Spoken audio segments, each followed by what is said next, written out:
Hello everyone, Hippie Magica here. This is the first video of year 2021. My gosh, I'm pretty sure we all thought that this year will never arrive. Probably last year, it felt like the longest year of our lives. But I want to start off with a video that I think most of the audience that watches this channel has been wanting or will need, because we all need to heal family relationships. So today I want to talk about how to heal a family relationship through the magical prayer of Ho'oponopono. So I'm Maria Guerrero. I'm a self-love guide and I help others love themselves to the core so they can create the life of their most wildest dreams through mindfulness, through self-healing, through self-love, and through a lot of other things, but that's the foundation of my teachings. So how do we heal a family relationship? Through just saying this simple little prayer. I want to start off with a story that literally happened to me like the end of 2020. So it's pretty recent and it was pretty hard, like um body wise. Like on the outside, everything always looks the same. But if you're watching this video, it's because you're going through a spiritual journey. You've already woken up to the fact that you are a spiritual being living a human experience. You're not living through your ego most of the time. You're conscious and then you drop to unconsciousness. So you're watching my videos to raise your consciousness and to live up to your highest self. So in December and half of November, a part of my past woke up. And usually December's, which is my birthday's in December, most of my traumatic events in my past, like in my teenage years and my 20s, they happened in December. So obviously we all have cycles, we all have good cycles, we all have, these negative cycles where we hibernate, where we heal. Just like the woman, the woman has a monthly cycle where we regenerate, where we leave like what doesn't serve us anymore. And nature, the earth, has the same cycles, has winter, which is the lowest point, and then it goes up to spring, then summer, then autumn, and then it goes down again. So my cycle goes like this, my personal cycle, like my lowest point of my life is always in the winter time or getting close to the winter time. So right now, January, I feel like I'm already going up. I already lived through the worst, which I'm gonna tell you about, and now it's going up. So I just want to share that just because I'm a self-love guide, just because I manifested my dream life, it doesn't mean that I have perfect happiness all the time, because that doesn't exist. Perfect happiness is a choice, but you will also have these low cycles in life where you have to go through, but you can go through them consciously or with the tools to not get sucked up in those low times and stay there. Because some people, I used to stay there for a long time and be in depression and be negative, and I thought my life sucked and I thought I was a failure. But no, it's just part of life, part of our yearly cycles. And you can go through them, move through them faster, easier, if you know how to deal with them, if you know that it's just part of your nature. So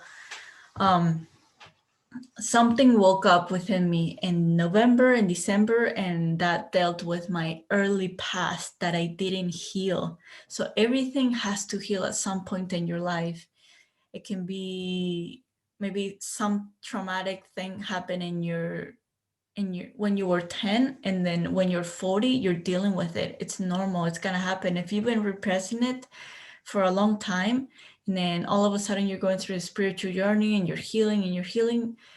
Even if you're not healing, even if you're not going through a spiritual journey, you will have to heal it.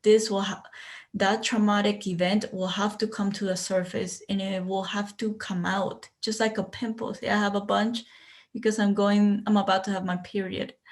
So, like, or for example, people who don't wash their faces, maybe not all of them, but some of them, they have dirt inside their skin, and so it gets built up, and then a pimple gets created, and then it feels like a volcano, and then all this stuff. So I'm just saying that, like, even if you're doing all the right things and you're doing your affirmations, you're meditating, you have a vision board, and then all of a sudden you have this low time in your life, and you're like, oh my gosh, what's wrong with me? Like I'm grateful, I say positive affirmations, you do all the right things, and you still have these low moments in your life. Sometimes they can last a month, like mine do, at least a month, if not like, oh, just over a month. It's okay, it's so normal.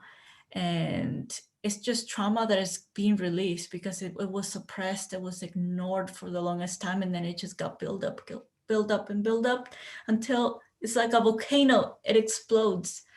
So my story goes like this. So for the longest time, ever since I moved to the USA, which was the first time that I lived with my parents together, because I was born in USA, but I grew up in Mexico with my mother and my sister. And there I barely saw my dad because he was in USA working, and he would only come back to Mexico for vacations for like a month or two throughout the year. And so I never got to see the dark side of him. And so yeah, and then we moved to USA when I was 10, and then I got to see them together, and they would fight all the time, like all the time. My mom was a huge victim of him. He was a typical macho Mexican man that his rules were like God. Like, it's his home, he's paying for rent, it has to be done his way. And it's like someone that doesn't have consciousness has all the control of so many people's lives. And he thought because he was providing food and rent that we should be happy, but we were so depressed. And I saw my mom pretty much sacrifice her entire life to give me and my siblings happiness. um, and my dad, he wouldn't let her work, he wouldn't let her a lot of times see her family. So she lived pretty much alone, just taking care of us. And she would tell me how he would treat her emotionally. He would abuse her emotionally, especially when we were not around. He would like take advantage and then abuse her emotionally. And I'm pretty sure in other ways as well. So I grew up hating my dad. I grew up hating those kinds of men. So I hated macho men. I just hated them so much. And I hated any kind of man that controlled women or made or talked women in a low sense, who saw women in a lower status. I just hated all like those kinds of men. And I attracted, in my relationships, I attracted not feminine men, but men who were not macho. And actually I felt like the man, like energetic wise, not physical, not sexual wise, but like energetic wise. I felt like the man sometimes in my relationships, because that was my energy. I'm like, I'm never gonna let a man control me, tell me what to do. I felt super confident because I worked out at the gym. I was super strong. I was as strong as any normal guy. So I'm like, if he ever tells me, touches me, or tries to control me, it's like I'm gonna fight for my life. So it's like I was attracted to these, like more feminine type of men, and so I never had to deal with that hate that I suppressed in my life for like over a decade at least, if not almost two. No, over just over a decade. So I had my mom. always told me, try to do what he says because he's paying for your career. He's paying. Okay, somebody on the phone, but I'm not gonna answer it. um, just behave, my mom would tell me. So it's like I had to be someone who I didn't want to be. I hated him, but I couldn't express it because he was providing all the money that me and my family needed, all the food. He was paying for my career. And it's like I had to see how he was mistreating her. But because that's what she told me to do. She's like, this is the only way. So I had to repress so much anger, so much hate. So I'm gonna fast forward to now, which is, probably 20 years later or 15 years later. My partner had to get his leg in surgery because he had to take out this screw. Just to summarize, he had to take out a screw in November of 2020. And in order to recuperate, he had to be in bed for a few months. And where we lived in the highest apartment of the building, and we had to take stairs. So there was no way that he could be there comfortably without moving. And I don't have a driver's license here yet. So it's like, how are we going to get food? How are we going to solve problems if he can't move? So the biggest solution was to move to his parents' home. There's a fly. To his parents' home, and they were happy for it. Obviously, like they love having him, and so they would bring us food, whatever problem my partner had or whatever he wanted. They would always bring it to him. It was no problem. So after almost a month of being here, because he's still recuperating. I mean, he can walk for like I would say 45 minutes, but then he starts to get tired. So it's like a long process. So we lived here, because before we were visiting for a weekend when we used to visit. And like, when you visit people, places, you always just see the good things. People place appearance, people can hold their anger, their grudges, whatever, for like a couple days, right? But then we lived here for the first month, and it's like I started to see the true side or the dark side of his parents. And it's like his dad is a true macho man as well. And like that just woke up the most intense pain, the most intense anger in me. And I was like, oh my gosh, it's like, I hate your dad. I hate everything he does. I hate how he tells your mom, go get me this, go get me that, I'm hungry, give me that, serve me. And then she cooks food, and I was expected to cook food because I'm a woman, and all that just like opened a big can of warmth within me. And I was like in fire in mid-November to mid-December. Like for 1 month I was in fire. I was angry. It was all this resentment, all this anger started to come out. And I'm like, oh my gosh, like I'm remembering my dad, how he used to treat my mom. And I remember how angry, how much I hated him. And I was feeling all these feelings towards my partner's father. And I realized it's like, I need to heal this. I can't keep attracting these men that I hated, because it's just going to keep bringing up the worst in me, and they're not creating pain in me. Like his mother, I mean, yeah, my partner's mother is okay being treated that way. She's happy. So the only one that is in pain is me. So the one who has a problem is me. Even though I thought I was fine, I thought I had healed everything. No, it's like something that I had accumulated for so long, like 15 years ago, came to a surface. So the way I healed this, I feel like it's 70% healed, because still when I hear him say, these very masculine macho things, it's like some pain still rise up, but it's like tiny compared to a month ago, when like I just felt like I was being placed in fire. So I had to go back to my dad. like in my mind through meditations, and forgive him for treating my mom the way he did, for treating us the way he did, for just for doing the best he could, um, with what he could, with the knowledge, with the consciousness he could. Like, he didn't know better. That's how he thought a man is supposed to act and behave. And my mom didn't, she could have left him, she could have left us and done her life happily somewhere else, but she didn't. She chose that, and I can't be responsible for their choices. I can only be responsible for how I feel right now, and it's my responsibility to heal my pain. So in my meditations, I would go back to my dad, visualize him, and say the prayer. I'm sorry. Please forgive me. Thank you. I love you. And just saying that, it would create even more pain within me, because it's like, why am I forget? Well, my ego is like, why am I forgiving someone who did so much bad in my life, and my mom's? Like, they don't deserve it, right? But that's not how the Ho'oponopono prayer works.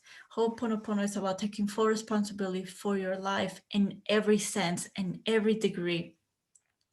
And so if my dad is me pushed out, then I need to forgive him, because when I forgive him, I forgive myself. And when I forgive myself, then I release myself from that trauma, from that past event. And so I say that prayer over and over again, or I'll do one of my meditations, Ho'oponopono meditations, and then this pain will like come out even more. And I'll keep saying the prayer to the pain, and don't suppress the pain. Just let it come out. I know it's gonna be super intense. If you have something similar to me, or some trauma, some resentment or anger towards a family member, it's gonna be super painful. I'm not gonna lie. I'm not gonna say like, yeah, just do the Ho'oponopono and then everything will disappear. No, it's intense.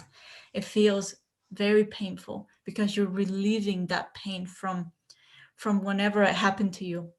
And you need to relive it, not so much in the visual sense, but in the emotional sense. You need to relive it, because that's how the emotions will leave your body and dissipate. Oh, so you feel it, you feel it, you feel it, and then it comes to a point where like you feel like you can't take it anymore, but you keep saying the prayer to the pain, to the person, to the pain, to the person. Doesn't matter. The pain, you just need to keep feeling the pain. And then there will come a moment where like you just reach the top of that pain, and then it'll start to dissipate. And then it'll dissipate faster than when it came to the highest peak. And it's like, okay, you did it. You survived. Then the next day, do it again. The next day, do it again.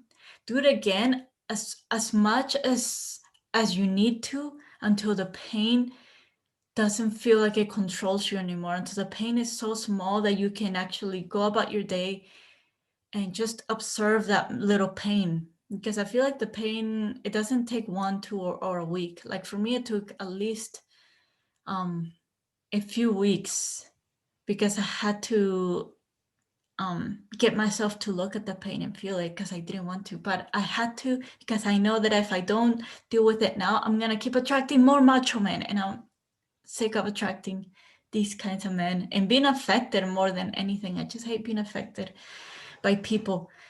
So I dealt with it. I did Ho'oponopono. Then I did Ho'oponopono with not with my partner's dad, but I imagine him, because he would bring up the pain too. And then I did it, and then I brought more pain, and then it dissipated. So that's how you do the Ho'oponopono with a family member. And it works. So now, like, I see my partner's dad, and it's like, I don't feel anything. I'm neutral. And I'm grateful. So I'm grateful. Now I turn it into gratitude, because I know these kinds of men, they do everything for their families. They work for their families. They protect their families. So I look at the good side now, even though sometimes I do like kind of, my body's like, it's in like protection mode, fear mode. It's like, no, relax, it's okay. Then I'll do the Ho'oponopono, in my mind, and then I'll release it. But now I can control it. I can be myself around him. I don't have the anger, the resentment that I did a month ago. And that's how you heal a family relationship, a toxic family relationship from your past or from the present. If you're living one, you have to deal with it. And the Ho'oponopono prayer is about taking full responsibility for your own pain, for your own happiness, for your own peace, for your own freedom. You cannot tell anyone that they're taking your freedom away, that they're taking your happiness away. That's an illusion. Everyone is you pushed out. Remember that. So I hope this video helped some of you guys. Let me know in the comments what you guys thought, if this was helpful, what other videos you guys would like me to do in 2021. And also I want to share that in 6 days, I'm starting my next mastermind of self-love. And 4 women just went through it, and they had the most amazing, empowering experiences. They literally went from this victimhood of victim of the world, victim of life, victim of everyone, you know, very sad, resentful, angry, pity, insecure, and now they're the creators that were born to be. They manifest consciously, and they didn't even know how to manifest. So you learn how to take full responsibility. You learn how to create the life that you know that you deserve, and you know how to be a creator instead of being a victim of anything of life. No, you are responsible for everything. So if you're ready to take action and you're ready to take full responsibility of your life, of your freedom, of your happiness, then you're welcome to join the magic of self-love. I'll leave the link below if you want to take a peek. And if not, I have other services. I have self-love tarot readings, which are super fun for me to do. And I look at what is blocking you from loving yourself 100%. What is blocking you from living your dream life? And I'll be very straightforward. I don't sugarcoat anything. And then all the people that I've done the readings for, at least over 20 now, they have all received amazing, empowering messages from me, because we're all energy. So I can connect to you. I can connect to anyone just by setting an intention.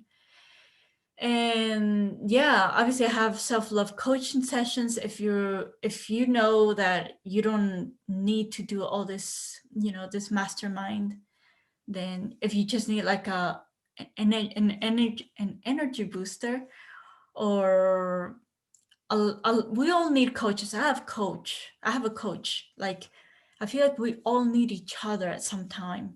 We can't just grow alone. Like, there's gonna be some spots in your life that you cannot see on your own, that you don't realize that you're doing. Like my partner, he helped me see things that I do unconsciously. He's like, well, you're very insecure in this area. Then I'm like, oh really? I didn't know that. So let me look deeper. Then obviously I have coaches that I pay. I haven't this year because it just started, but it's very empowering when somebody looks at things that you don't even know that you need to work on. You don't even know that they're blocking you from a relationship, from healing, from creating your dream life. So I have those two. And if not, let me know what other videos you guys want me to do. I seriously love sharing my self-love journey, my manifestation stories, and just to help you and anyone watching this video also love themselves and create their dream life. Okay, have a wonderful 2021 year, and I'll see you in the next video.